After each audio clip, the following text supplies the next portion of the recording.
অনুরাগের ছোঁয়ার নতুন অধ্যায় ফিরে এলো সোনা রূপা। ইতিমধ্যেই অনুরাগের ছোঁয়া নতুন অধ্যায় নিয়েছে। শেষ হয়েছে অনুরাগের ছোঁয়ার সিজন 1। গতকাল থেকে শুরু হয়েছে সিজন 2। অনুরাগের ছোঁয়ার শেষ পর্বে দেখানো হয়েছে ভূমিকম্পে তছনছ হয়ে যায় পুরো কলকাতা শহর।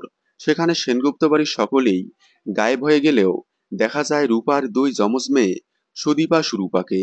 তাদেরকে দুইজন দত্তক নিয়ে চলে যায়। আলাদা হয়ে যায় দুই যমজ বোন।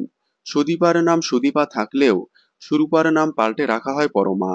দুই যমজ বোন হলেও আগামীতে পরমা নেগেটিভে পরিণত হবে। আগামীতে কি এক হতে পারবে দুই যমজ বোন? তবে যাই হোক, ধারাবাহিকে আবারও ফিরতে পারে সোনা রূপা। কারণ যেহেতু অনুরাগের ছোঁয়া শেষ পর্বে দেখানো হয়নি, কেউ মারা গিয়েছে, হয়তো রূপা আগামীতে আবারও ফিরতে পারে।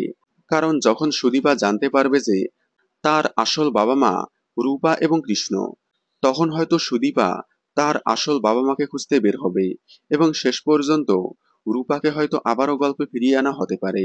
এমনকি হতে পারে সোনাও বেঁচে আছে। সোনা আরিয়ান অন্য কোথাও নতুন জীবন শুরু করেছে এবং সূর্যদীপা মারা গিয়েছে।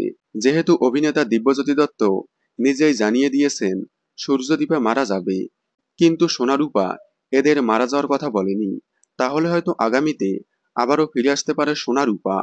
অনুরাগের ছোঁয়ার সিজন 2-তে সোনারূপাকে ফিরিয়ে আনলে আপনারা কতটা খুশি হবেন কমেন্টে জানাবেন।